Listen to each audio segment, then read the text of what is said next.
तो आपका स्वागत है एक और नए वीडियो में। तो आज की इस वीडियो में मैं आपको बताने वाला हूं कि इटली में आकर डॉक्यूमेंट को लेकर मैंने किस तरीके की गलतियां करी हैं जिसके कारण मेरे डॉक्यूमेंट अभी तक नहीं बन पाए हैं और मेरे निकले हुए डॉक्यूमेंट क्यों ख़राब हो गए, वो मैं आपको सारा इसी वीडियो में बताने वाला हूं। तो चलिए स्टार्ट करते हैं आज का ये वीडियो। तो वीडियो स्टार्ट करने से पहले मैं आप सबसे एक रिक्वेस्ट करना चाहूँगा कि अगर आप चैनल पर नए हैं तो चैनल को ज़रूर सब्सक्राइब करें और अगर आपको वीडियो अच्छा लगे तो वीडियो को लाइक ज़रूर करें और वीडियो को लास्ट तक स्टेप बाय स्टेप ज़रूर देखें ताकि आपको सारी इन्फॉर्मेशन समझ में आ जाए। अगर आप इटली में रहते हैं, काम करते हैं और या इटली आकर काम करना चाहते हैं, ये वीडियो सारे लोगों के लिए है।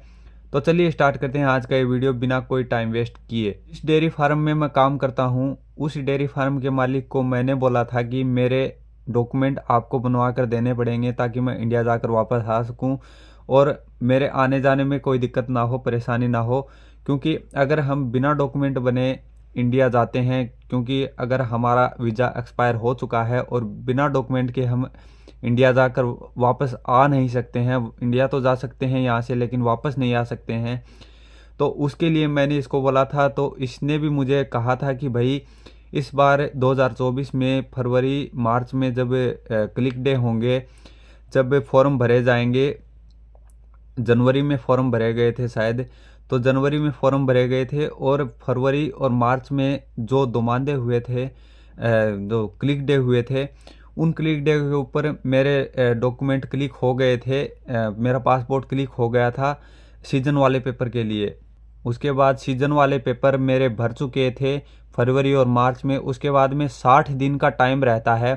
60 दिन के अंदर कभी भी आपके जो डॉक्यूमेंट है उनको सेलेक्ट कर दिया जाता है, एक्सेप्टेड हो जाते हैं। उसके बाद आपके पास एक नुलावस्था आता है। जिस मालिक के पास आपने भरवाया है उस मालिक के पास एक नुलावस्था आता है, यानी कि वर्क परमिट आता है, यानी कि सीजन वाले पेपर आते हैं। उन सीजन वाले पेपर को लेकर आपको तुरंत यहाँ से जाना होता है या फिर आपको तुरंत लेना होता है। अगर आप इंडिया भी हैं तो भी आपको तुरंत लेना होता है। अगर आप किसी एजेंट से भरवा रहे हैं या किसी मालिक से आपने भरवाए हैं पेपर या किसी भी आदमी से आपने पेपर भरवाए हैं यहाँ के इटली के आदमी से, तो आपको पेपर वो लेने होते हैं सीजन वाले, जिसको यहाँ पर नुलावस्था बोला जाता है। वो लेकर आपको इंडिया से यहाँ पर वीज़ा लगवा के आना पड़ता है। उसके लिए भी एक डिटेल वीडियो मैं आपके लिए बनवाऊँगा कि एम्बेसी में जाकर वीज़ा कैसे लगवाते हैं, कैसे टोकन लेते हैं। वहाँ पर मैंने सारा किया हुआ है वहाँ पर, तो मैं आपको उसका भी एक अलग वीडियो बना के दूंगा। तो वापस आते हैं वीडियो के ऊपर। तो मेरे पेपर निकल चुके थे, तो मैंने इससे पेपर लिए नहीं। मुझे पता भी नहीं था कि मेरे फरवरी के अंदर अप्रैल के अंदर मेरे पेपर निकल चुके हैं। और ऐसी बात भी नहीं है कि मैंने इससे पेपर लेने की कोशिश नहीं करी। मैंने इससे बोला था कि नुलावस्था आप मुझे दे दो, अभी मैं इंडिया जाकर वापस आता हूँ वीज़ा लगवा कर लीगल तरीके से। बाद में हम आगे का प्रोसेस करेंगे, जिसके बाद में कार्ता दी सोजोर्नो बनता है।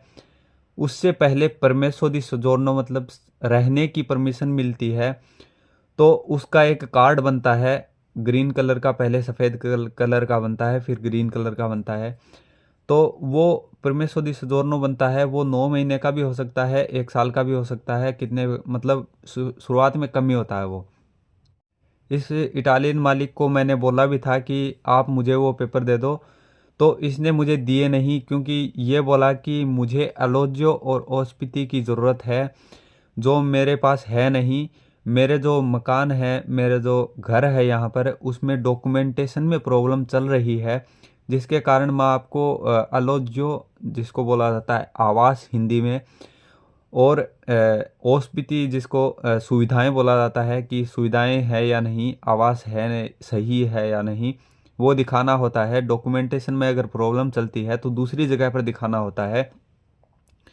तो इसने मुझे बोला कि आप या तो अपने किसी दोस्त को बोलकर या किसी इटालियन को बोलकर आप इधर उधर जाकर किसी वकील को बोलकर आप ढूंढ लो, दूसरी जगह पे आवास ढूंढ लो, तो मैं आपको हाथों हाथ वो पेपर दे दूंगा नुलावस्था। उसके बाद आप इंडिया जाकर वापस आ जाओ उसके बाद मैं आपको पेपर बनवा के दे दूँगा, कोई दिक्कत नहीं होगी।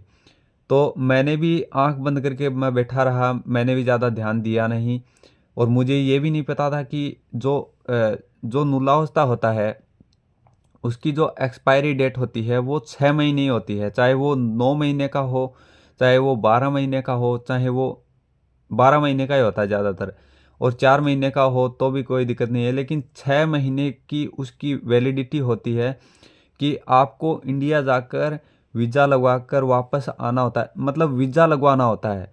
मेन बात बताऊँ आपको, मोटा मोटी बात बताऊँ तो वीज़ा लगवाना होता है, वो आपको 6 महीने के अंदर अंदर लगवाना होता है। उसके बाद में जो आपका वीज़ा लगता है वो 4 महीने का भी हो सकता है, 6 महीने का भी हो सकता है, 9 महीने का भी हो सकता है, 12 महीने का भी हो सकता है, जिस हिसाब से उसके अंदर दिया हुआ है कि ये इसकी काम करने की वैलिडिटी कितनी है, वर्क परमिट वो कितने का है, कितने दिन आप इंडिया से आकर इटली में रहकर काम कर सकते हैं, वो होता है उसकी, मतलब कि कहा जाता है कि वो 12 महीने का है या 6 महीने का है। अगर ये मुझे अप्रैल में वो दे देता, या फिर अगर वो मुझे 1-2 महीने बाद भी दे देता, या फिर एक्सपायर होने के 1 महीने पहले भी अगर वो मुझे दे देता, तो आजकल एक सुविधा और दे दी है वीएफएस जो सेंटर है इटली का, इंडिया में न्यू दिल्ली में, उन्होंने एक सुविधा और दे रखी है कि अगर आपका नुलावस्था एक्सपायर हो रहा है तो आप 15 दिन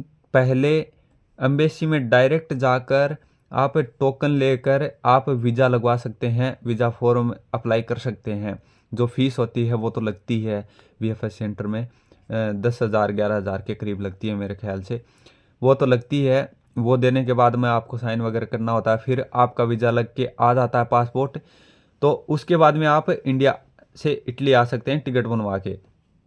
ये प्रोसेस था, तो इसने मुझे दिया नहीं और मैं भी आंख बंद करके बैठा रहा। तो ये भी मेरे पेपर जो नुलावस्था भरवा रहा है वो पहली बार भरवा रहा है, यहाँ पर सीजन वाले पेपर ये पहली बार भरवा रहा है ये मालिक। इससे पहले इसने भरवाया नहीं है, तो इसको भी पता नहीं है कि 6 महीने का है या 9 महीने का है। वो है तो 9 महीने का, लेकिन जो वैलिडिटी है, जो मैंने आपको बताया कि इंडिया जाकर वीज़ा लगवा के आने की वैलिडिटी है, वो उसकी ख़त्म हो चुकी थी, वो एक्सपायर हो चुका था। उसके बाद में रिन्यू भी करवा सकते हैं, लेकिन उसका भी प्रोसेस को पता नहीं है ज़्यादा। और ज़्यादातर मालिक के जो काम करते हैं यहाँ पर, वो एडवोकेट, मतलब कि अवोकातो बोला जाता है यहाँ पर, वकील करते हैं। तो अगर ये मुझे 1-2 महीने पहले भी अगर दे देता तो मैं इंडिया जाकर वीज़ा लगवा के आ जाता, फिर ये आगे की प्रोसेस हम कर सकते थे, मेरे फिंगर हो जाते, बायोमेट्रिक हो जाते यहाँ पर। जो यहाँ पे क्वेस्तूरा होता है और प्रेफेतूरा होता है, वहाँ पर जाके जो आपके सारे डॉक्यूमेंट होते हैं, लोजियो ओस्पिति, वो सारा दिखाना पड़ता है, मालिक की आईडी होती है, आपका पासपोर्ट होता है, आपको खुद जाना पड़ता है मालिक के साथ में। उसके बाद में साइन वगैरह करने होते हैं, फिर थोड़े बहुत शायद क्वेश्चन पूछे जाते हैं वहाँ पर, उनको भी मैं आपको बताऊँगा आगे कैसे क्या पूछे जाते हैं। ये सारा काम करना होता है, वो कर चुके होते हैं और अभी तक डॉक्यूमेंट बन चुके होते हैं। तो अगर आपका भी नुलावस्था निकल चुका है तो आप ज़्यादा देर करनी नहीं है आपको। अगर आपके पेपर भरे गए हैं फरवरी मार्च में और आपका नुलावस्था निकल चुका है, तो आप हाथों हाथ 60 दिन के अंदर अंदर निकल जाता है। अब की बार अब तो ये सिस्टम कर दिया है इलेक्ट्रॉनिक, मतलब ऑनलाइन कर दिया सारा सिस्टम, तो 60 दिन के अंदर अंदर वो निकल जाता है। फिर आपको हाथों हाथ ले लेना चाहिए, जिस भी मालिक के पास या एजेंट के पास आप पेपर भरवा रहे हैं उनसे आपको हाथों हाथ ले लेना चाहिए, ताकि आपको आगे परेशानी ना हो, ज़्यादा आपको टाइम मिल सके अपॉइंटमेंट में, क्योंकि वीएफएस के अपॉइंटमेंट थोड़ा टाइम लगता है। और रेफरेंस नंबर होते हैं, आजकल रेफरेंस नंबर देने लग गए हैं, और नुलावस्था के ऊपर जो नंबर लिखे होते हैं वो आपको वीएफएस के सेंटर में अपॉइंटमेंट में लगाने पड़ते हैं, बुक अपॉइंटमेंट जहाँ ऑप्शन दिया होता है वहाँ पर। और मैं आपको बार बार बता रहा हूँ कि जो नुलावस्था की एक्सपायरी होती है वो 6 महीने ही होती है। हर नुलावस्था की एक्सपायरी 6 महीने ही होती है। आपको इंडिया जाकर वापस से वीज़ा लगवा के आने की जो वैलिडिटी होती है वो 6 महीने के भीतर भीतर आपको करवाना होता है। नुलावस्था निकलने के 6 महीने के भीतर भीतर उसके ऊपर लिखा भी होता है कि आपको 6 महीने की वैलिडिटी है इसकी। और सबसे इम्पोर्टेंट अपडेट मैं आपको बताता हूँ कि 30 नवंबर 2024 को लास्ट डेट थी फॉर्म भरने की, नूलावस्था सीजन वाले पेपर भरने की लास्ट डेट थी। सीजन वाले पेपर हो चाहे कोई से भी पेपर हो, सारे भरने की लास्ट डेट 30 नवंबर 2024 थी। तो अगर आपने पेपर नहीं भरवाए हैं तो आप इस बार चूक गए हैं और आप नेक्स्ट बार भरवा सकते हैं जब 2025 के लास्ट में दोमांदे होंगे, तब दोमांदे का मतलब फॉर्म भरे जाएंगे तब। तो अगर आप रह गए हैं अब की बार फॉर्म भरवाने से तो आपके नूलावस्था अब की बार भरा नहीं जाएगा, आपको पेपर अब की बार मिल नहीं पाएंगे, तो आपको अगली बार ही भरवाने पड़ेंगे। तो अगर आपसे कोई एजेंट पैसे मांग रहा है कि अभी मुझे पैसे दे दो मैं आपके पेपर भरवा दूंगा कैसे भी करके, तो वो सरासर फ्रॉड कर रहा है, झूठ बोल रहा है। आप किसी को भी अब पैसे ना दें, और जितने भी पैसे मांग रहा है, 1 लाख मांग रहा है, 2 लाख की जितने भी मांग रहा है, तो आप उसको अभी पैसे ना दें, क्योंकि अभी ये टाइम निकल चुका है। अब इस बार 2025 में किसी के पेपर नहीं भरे जाएंगे। 30 नवंबर के बाद सारा जो लास्ट डेट है वो ख़त्म हो चुकी है, अभी पेपर नहीं भरे जाएंगे। अब की बार मैंने फिर से भरवाए थे। 30 तारीख को मेरा फॉर्म भरा गया था, 30 तारीख को कंफर्मेशन कोड आ गया था इस मालिक के पास में, और मेरा फॉर्म भरा गया था। एक फ़ाइल बनती है, मोटी फाइल बनती है, जैसा कि मैंने आपको पहले वाले वीडियो में भी बताया था।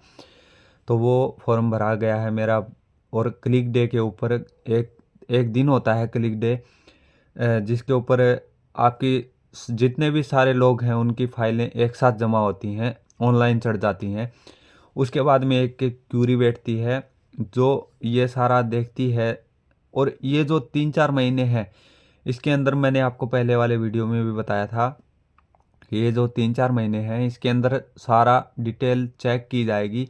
मालिक के पास से जा जाकर, फील्ड में जा जाकर ये सारा चेक किया जाएगा कि ये आने के लायक है, मतलब ये इस मालिक को काम चाहिए या नहीं चाहिए, बंदा चाहिए या नहीं चाहिए, या एक आदमी का काम है और 4-5 बंदों के जो पेपर भरवा रहा है तो उसमें एक का ही सिलेक्ट होगा, ज़्यादा का होगा नहीं। तो अब की बार मैंने फिर से फॉर्म भरवा दिया है, तो अब की बार देखते हैं भाई, फरवरी मार्च या अप्रैल में कब सेलेक्ट होते हैं। की बार शायद बन जाने चाहिए। तो यही था हमारा आज का ये वीडियो।